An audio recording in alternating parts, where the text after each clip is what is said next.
Over 20 years ago, I coined the expression think big, and it's been a part of my life ever since.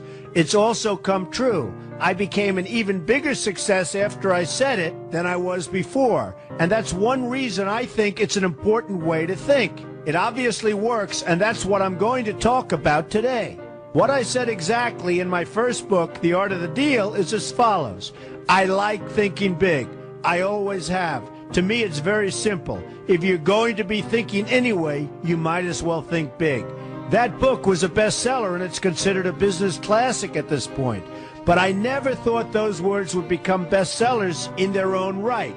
It's an interesting point that I'm famous for two very short statements. Think big and you're fired. But let's stick to the first one for today. And I'd suggest strongly that you pay attention so that you won't have to hear the second one. Thinking big starts with the details and grows from there. Because I'm a builder, I'm very aware of the importance of having a good foundation. You can't take chances in construction. You can't be haphazard and say, well, maybe this will work, maybe it won't, so let's try it and find out. Because a lot of people will be at risk. I have to know if something will work or not. Every inch has to be accounted for. In other words, thinking big starts with being thorough. So number one, be thorough. Don't count on happenstance to get you anywhere, because it won't. Number two, get a momentum going and keep your momentum going. You have to have big ideas, but you've got to have the energy to get them done, which can sometimes take a long time. If you don't have momentum, you will not have what it takes to get the job done. Patience alone isn't enough. I have a lawyer friend who used to refer to me as the reverse tornado who builds everything in his path. I always like that because it implies a lot of energy and a lot of momentum. And that's exactly what it takes to get anything done. So keep your momentum going. Number three, stay focused. You have to stay focused. The minute you lose focus, you will also be losing your momentum. They go together, and you will accomplish a lot more, even amazing things, if you make sure you keep these two things working together for you.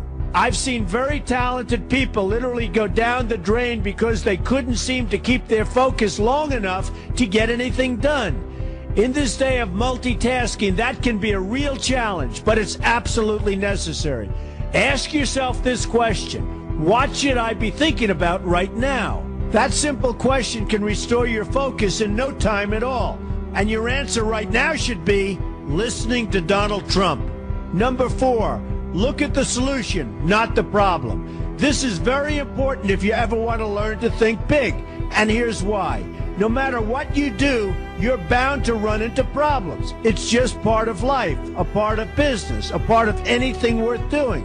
If you let the problems get in your way, they'll become bigger than your idea was to begin with, and you will be a wipeout. No matter how bad things look, keep your focus on the solution, and you will be surprised how things can work out, and work out properly.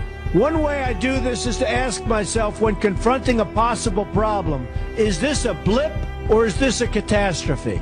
A catastrophe is something like an earthquake, a tsunami, a war, and so forth, and a blip is everything else. Right away you'll have the right perspective and your equilibrium will be restored. So keep your focus on the solution. Number five, see opportunity for what it is, an opportunity. For example, why are you listening to me today? Curiosity? You like me? You don't like me? You want to learn?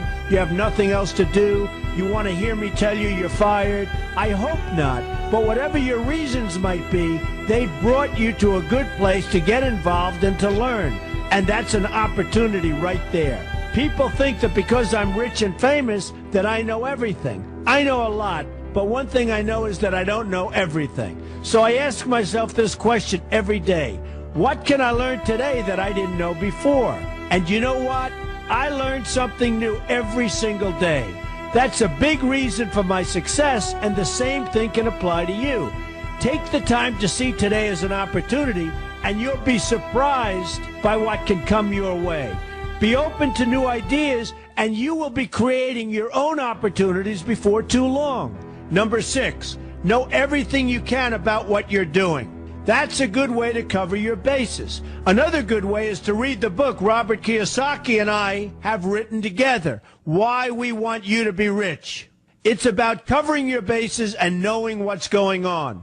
I remember when some guys came in to meet with me about a great idea they had for an atrium for a building on Wall Street. It was a beautiful idea except for one thing. None of them had thought about how the building would be supported around this fabulous atrium. They didn't take into account the steel columns that were necessary to support a 72-story building. A very big and embarrassing oversight that could have been avoided if they'd taken the time to think about what they were doing. Don't let that happen to you. Know what you're doing first. Number 7, be lucky. Remember the old saying, the harder I work, the luckier I get. Well, it happens to be true. It works for me, and I've encountered some pretty big successes. But this goes along with something that's absolutely necessary for great success. Be passionate. You have to love what you're doing if you want to be successful at it.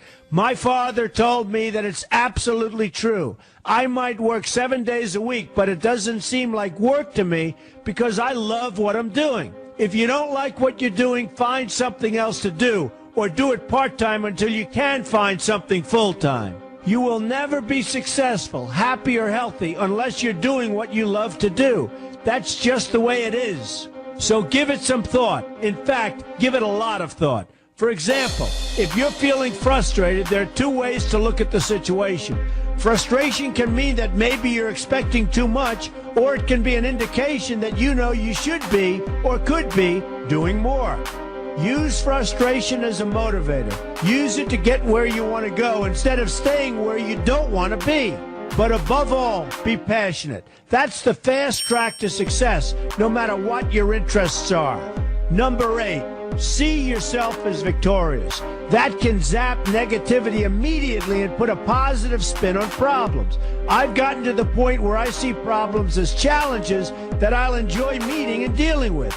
My point here is that no matter what you do, you will encounter problems. Why not see them as challenges instead and know that you are more capable of dealing with them? That's positive thinking with a realistic slant. When I go into negotiations, I keep an open mind to what may happen. But I can tell you that there's already a done deal attitude on my part. I've already thought the process through to the extent that I know everything will be better off if they agree with what I've come up with because I've taken both sides into account. I enter the situation with a victorious attitude, and I've had enough victories to know that this attitude works. Use it. Number 9, be smart. Know that you have something unique to offer because you do use the tools that are provided for you and remain open to new ideas. That's being smart. That's also where innovation comes from. Being smart means you know how to use what you've got. That doesn't mean there's nothing left to learn, but it means that you will have the ability to learn and move forward with success. And success is very important. Success is what you want. Just be successful. Believe me, you'll be happier. I know people who have had very few real advantages in life, and yet they've managed to become giant successes. They figured out how to use what they had, not to dwell on what they didn't have. I'm convinced that everyone has something useful to offer, and if you apply yourself diligently, you'll find that you have what it takes to succeed, and you're going to be a lot happier for it. Number 10, above all, never give up. Never, never, never give up. The only time you will be a failure is if you quit trying. Only losers quit. The biggest losers in the world are quitters. Winners keep on going. So whatever you do, never give up. My father always used to harp, never give up, son, never give up. Don't ever quit. I never want to see you give up or quit. Well, my father was a smart guy, and I listened to him. And remember, think big.